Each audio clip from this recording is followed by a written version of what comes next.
आज हम इंटीग्रेशन से रिलेटेड एक नया टॉपिक लेकर के आए हैं। डिफरेंट इंटीग्रेशन से related integration at the limit of a sum. जैसे डिफरेंट इंटीग्रेशन का दो मेथड होता है।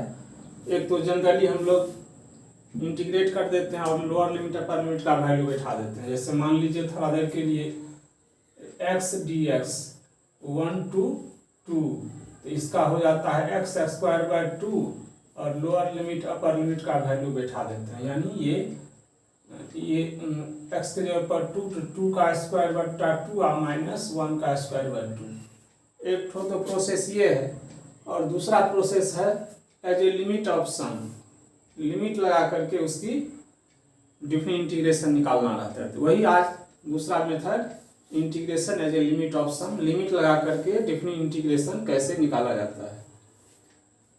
तो सपोज करते हैं कोई फंक्शन एफ एक्स है जो किसी क्लोज इंटरवल ए बी में कंटिन्यूअस है और इसका ग्राफ मान लीजिए ये है y बराबर एफ एक्स और close interval from A to B. तो यानी ये हो गया लोअर लिमिट और ये हो गया अपर लिमिट। तो यहाँ x इक्वल टू ए और x इक्वल टू बी, यानी ये ऑर्डिनेट हुआ x equal to A x equal to B.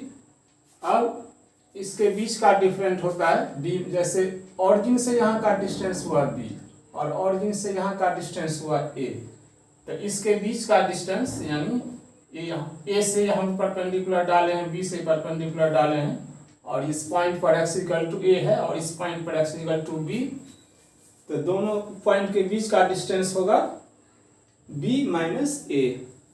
अब इसका जो डिफरेंट इंटीग्रल होगा वह एरिया होगा ये ग्राफ y बराबर एफ एक्स ग्राफ और ये ऑर्डिनेट x बराबर a, ऑर्डिनेट x बराबर b और x एक्सिस माने graph x axis ordinate x बराबर a और बराबर b का जो एरिया होगा वही इस फंक्शन का डिफरेंट इंटीग्रेशन होगा फ्रॉम 0 to a।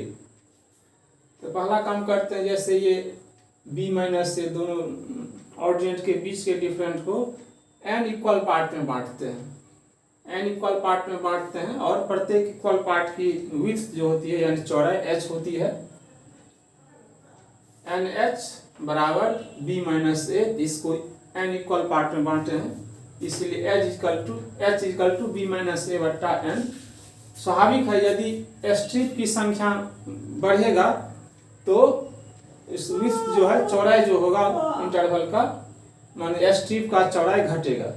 यानी जब n टेंस टू इन्फिनिटी तो h टेंस टू 0, यानी स्ट्रिप की संख्या यदि बढ़ेगी तो स्ट्रिप की चौड़ाई घटेगा। इसीलिए कहते हैं n टेंस टू इन्फिनिटी तो h टेंस टू 0। अब इसको देखने से जैसे देखिए ग्राफ की हाइट थोड़ा बहुत बढ़ते जाता है। तो मान लीजिए ये बराबर एफ ए है, x बराबर a पर अगला हो जाएगा एफ ए प्लस एच, उसके अगला हो जाएगा एक्स ए प्लस 2h। तो जैसे ये रेक्टेंगल सब स्ट्रिप एक रेक्टेंगल का शेप हो गया है और रेक्टेंगल का एरिया क्या होता है बेस इंटू हाइट यानी लेंथ इंटू ब्रेथ। रेक्टेंगल का एरिया लेंथ इंटू ब्रेथ। तो लेंथ जैसे फर्स्ट स्ट्रिप का एफ ए है और उसका हाइट विड्थ है h, तो इसके area F a into H. दूसरे स्ट्रिप का length F A plus H है और ब्रेथ है h, तो उसकी area h into F A plus H. इस प्रकार से n स्ट्रिप का एरिया निकाल करके और जोड़ देते हैं तो इस क्लोज फिगर का एरिया निकल जाता है। वही इसका डिफरेंट इंटीग्रल हो जाता है as a limit of sum. अब जैसे फर्स्ट स्ट्रिप का area h into F a, दूसरे स्ट्रिप का area h into F A plus h, तीसरे स्ट्रिप का area h into F A plus 2h। Similarly last strip का area h into F A plus n minus 1 into h और h tends to 0। अब इसी में यदि h हम common ले लेते हैं तो limit h tends to 0 h f a into F A plus H plus f dot dot F A plus n minus 1 into h. यह integration of by summation of limit का ये formula हो गया।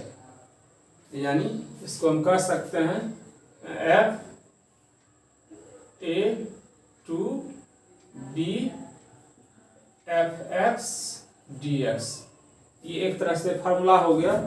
अब इसको दूसरे फॉर्म में भी लिख सकते हैं, जैसे h equal to b minus a बट्टा एन, तो h के जगह पर हम b माइनस ए बट्टा एन भी लिख सकते हैं। तो उस स्थिति में हो जाएगा n टेंस टू इन्फिनिटी, इस स्थिति में हो जाएगा n टेंस टू इन्फिनिटी, यानी b माइनस ए है कांस्टेंट, इसको बाहर कर लिए तो limit n tends to infinity 1/n F A plus H plus F A plus 2h dot dot F A plus N minus 1 into S, दोनों formula हुआ। एक आप इसको भी यूज कर सकते हैं, दूसरा इसको भी यूज कर सकते हैं। अब ये एक एग्जांपल से क्लियर हो जाएगा। एक एग्जांपल लेते हैं, integration of 2x plus 1 dx from 1 to 3। तो जैसे अभी ये फार्मूला होता है, इंटीग्रेशन ऑफ f dx फ्रॉम a to b equal to limit h tends to 0 h into F A plus H F A plus 2h dot dot F A plus N minus 1 into H. ध्यान रखना, जैसे यहाँ पर F A लेते हैं तो ए होता है लोअर लिमिट और बी होता है अपर लिमिट। तो यहाँ पर लोअर लिमिट क्या है 1 है, अपर लिमिट 3 है, तो ए के जगह पर हो गया 1 और बी के जगह पर 3। तो एन एच बराबर 3 माइनस 1 इक्वल टू 2, यानी H equal to 2/n। When N tends to infinity तो एच टेंस टू 0। कहने का मतलब 2 को यदि n पार्ट में बांटेंगे और n की संख्या यदि बहुत अधिक रहेगी, जैसे मान लीजिए 2 को हम 4 भाग में बांटते हैं तो 2/4 1/2 हो जाएगा, 0.5 हो जाएगा। उसी को यदि हम 2 को हम 100 पार्ट में बांटेंगे तो बहुत छोटा सा पार्ट होगा, नियर अबाउट 0 के बराबर। इसीलिए हम कहते हैं यदि n टेंस टू इन्फिनिटी तो h टेंस टू 0। अब इस फार्मूला के आधार पर h एफ ए के जगह पर 1 है, एफ ए प्लस एच तो ए के जगह पर 1 और plus H 1 plus 2h, similarly 1 plus N minus 1 into H. हाँ